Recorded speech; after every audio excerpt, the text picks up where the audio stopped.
नमस्कार, स्वागत है आपका एमपी तक पर। मैं हूं रवीश पाल सिंह। एमपी तक की खास पेशकश एमपी फाइल्स में आज हम बात करने वाले हैं कांग्रेस के नेता फूल सिंह बरैया के उस बयान की जिसे लेकर के अब सूबे की सियासत गर्मा गई है। दरअसल फूल सिंह बरैया का एक वीडियो सोशल मीडिया पर अब वायरल हो रहा है जिसमें उन्होंने रानी लक्ष्मीबाई को लेकर के जो बातें कही हैं वो आपने कभी किताबों में पढ़ी नहीं होगी। आपने अपने स्कूल की जो किताबें पढ़ी होंगी और उसमें रानी लक्ष्मीबाई को लेकर के उनके अदम्य साहस को लेकर के जो बातें की गई है, फूल सिंह बरैया इस वायरल वीडियो में उससे बिल्कुल उलट बातें कर रहे हैं।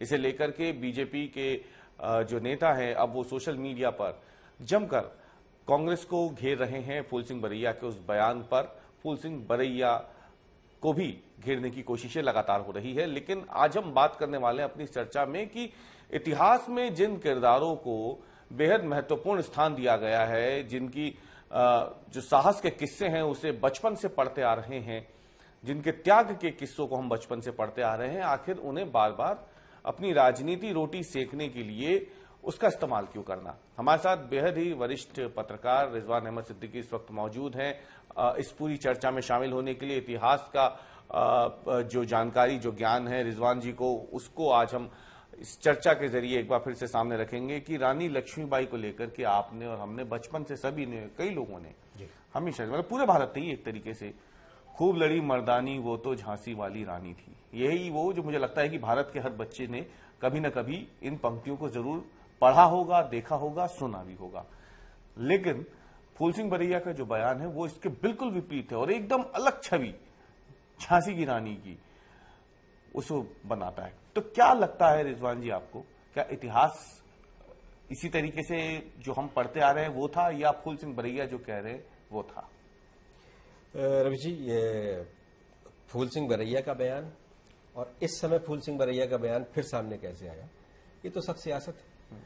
जिस दौर में फूल सिंह बरैया ने बयान दिया था उस दौर में वो किसी और दल में थे, उनका अपना खुद का दल था, और अब वो जिस तरह की बात कर रहे हैं। लेकिन आप देखिए, जिस तरह की जिससे आपने शुरुआत की कि खूब लड़ी मर्दानी वो तो झांसी वाली रानी थी, बुंदेले हर बोलों के मुख हमने सुनी कहानी थी, शुरू पढ़ा ये भी फूल सिंह बरैया ने भी है, इसलिए शुरू उन्होंने यहीं से किया था। वो जो बयान उनका विवादित बयान जो वायरल हो रहा है, और उसके बाद फिर वो अनाप शनाप बातें वो करने लगे।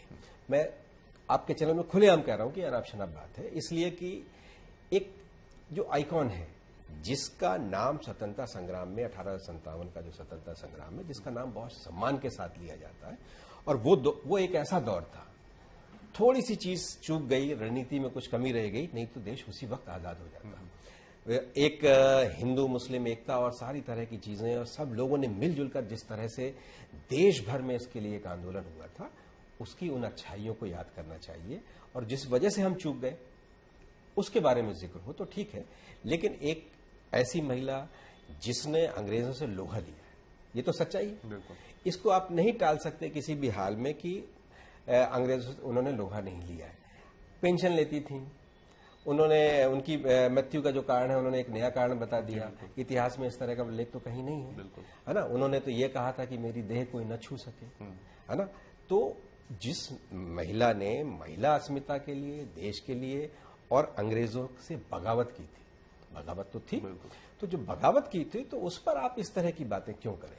हाँ, लेकिन हम तो आज भी अगर हम किसी लड़की को बहादुर बताना होता है तो आप भी या कोई भी हो, हम उसे झांसी की रानी ही बोलते हैं। बिल्कुल ऐसी कि मतलब इतना बड़ा स्थान उन्होंने हासिल कर लिया उस महिला के बारे में। बिल्कुल ऐसी बात है। और बिल्कुल दूसरी बात यह है कि ये बात आई क्यों, जिसने कभी कही थी 10 साल पहले, वो कह रहे हैं 10 साल पहले कही थी, और जिसने जिस मकसद से सामने किया। विवाद इस समय चर्चा मध्य प्रदेश में संविधान को लेकर चल रही है, उस पर भी एक विवादित बोल था उनका कि बलात्कार सह लेंगे, लेकिन माफ कीजिए इस तरह का शब्द मुझे इस दुष्कर्म करना चाहिए था इस्तेमाल, सह लेंगे लेकिन ये नहीं, संविधान का अपमान नहीं सहेंगे, बाबा साहब का अपमान नहीं सहेंगे। क्यों किसी चीज को इस तरह का हाइप देना? फूल सिंह बरैया की आदत है, लेकिन विपक्षियों की भी आदत है, खासतौर से बीजेपी के लोग कोशिश करते हैं कि वो जो उन्होंने पीछे जो कुछ भी कहा है वो ताजा रहना चाहिए। वो तो राजनीति करेगी ना, वो तो राजनीतिक दल है, वो आपस में राजनीति करते रहेंगे, उसको ताजा रहेगा। लेकिन रिजवान, लेकिन फूल सिंह के साथ इस तरीके से उसे आपत्तिजनक रूप से सामने रखना, वो भी ऐसे किरदारों को जिनकी हम संज्ञा देते हैं आज की तारीख में, बिल्कुल उसे कितना आप बिल्कुल सही मानते हैं या ये गलत बिल्कुल मानते गलत है, साफ साफ गलत है। और जिसके पास आपके पास कोई ऐसा तथ्य नहीं है, इतिहास बहुत आधार पर जिस तरह की वो पंक्तियां हैं, बहुत आधार पर उस तरह से भी लिखा जाता है। इतिहास बहुत आधार पर तथ्यों के हिसाब से लिखा जाता है और बहुत खोज के बाद लिखा जाता है। तो जब इस तरह की बात कहीं नहीं है, आज तक हमने इतिहास में नहीं पढ़ी, उन्होंने भी नहीं पढ़ी होगी। उन्होंने तो एक बात सोची, एक तथ्य निकाला और वो एक कविता को लेकर उन्होंने उसका उपयोग किया और उन्होंने बहुत सी बातें कही। तो ये ऐसी चीजों से बचना चाहिए और ऐसी चीजों को कहीं ना कहीं हम सब लोगों को भी ऐसी चीजों पर सख्ती से बोलना चाहिए। क्या फिर आपको लगता है इतिहास, झांसी का इतिहास, रानी लक्ष्मीबाई का इतिहास क्या प्रेरणा देता है लोगों को? देखिए, उन्होंने जो उनमें हुनर था, बहुत अच्छी तलवारबाजी थी, बहुत अच्छी घुड़सवार थी और उनके पति ने चूंकि उनके कोई संतान नहीं थी, उनके संतान का निधन हो गया था, उनके पति ने अपने जीवन काल के अंतिम समय में दामोदर राव को जिस तरह से गोद लिया था। और यही अंग्रेज नहीं चाहते थे कि जो भी उस दौर की रियासतें हैं, जो भी राज सत्ताएं हैं, वो उनमें हर तरह से दखल देके रखना चाहते थे। तो वो उन्होंने वारिस जो उत्तराधिकार को उन्होंने स्वीकार नहीं किया और ये उसके लिए तैयार नहीं हुए। अपने पति की अंतिम इच्छा को मानने के लिए, अपने आत्मीयता के लिए, अपने सम्मान के लिए एक नारी, और एक ऐसी नारी जिसकी बहुत युवा थी, बहुत ज्यादा उम्र भी नहीं थी और बहुत साहस के साथ इतनी बड़ी अंग्रेज सल्तनत से टकरा गई, तो ये उनका सम्मान करना चाहिए, इस बात को बार बार याद करना चाहिए। और यही रानी लक्ष्मीबाई के लिए याद करने का तथ्य है। रानी लक्ष्मीबाई के लिए जिस तरह की ये कोरी बकवास जो है, इसके बारे में नहीं बात करना। वीरांगना शब्द इस्तेमाल किया जाता है उनके लिए, वीरांगना रानी लक्ष्मीबाई। तो वाकई वो वीरांगना थी। और मतलब इन परिस्थितियों में चारों साइड से घिर जाने के बाद, इन परिस्थितियों में उन्होंने जो अपनी अस्मिता का भी सम्मान किया, एक आदर्श है वो भी नारियों के लिए कि मैं देह कोई छू न सके।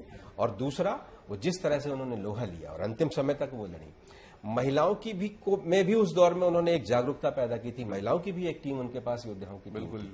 तो ये उस दौर में हुआ है जब महिलाएं घर से नहीं निकलती थी। तो ये वो एक आदर्श है महिलाओं के लिए भी, और वीरांगना तो है ही।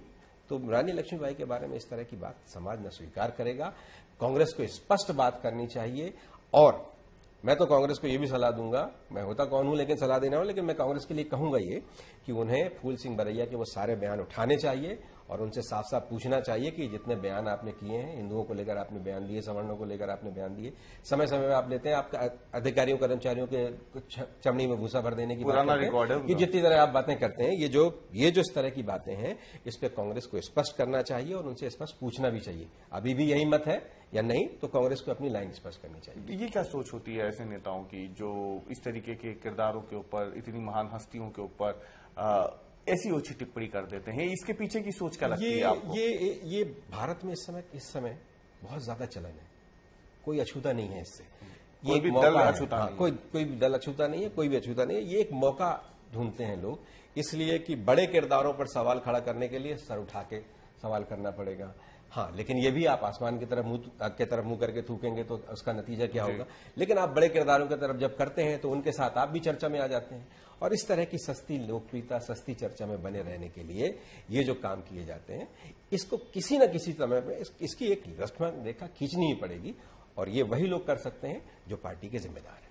बहुत बहुत धन्यवाद हमसे बात करने के लिए रिजवान जी।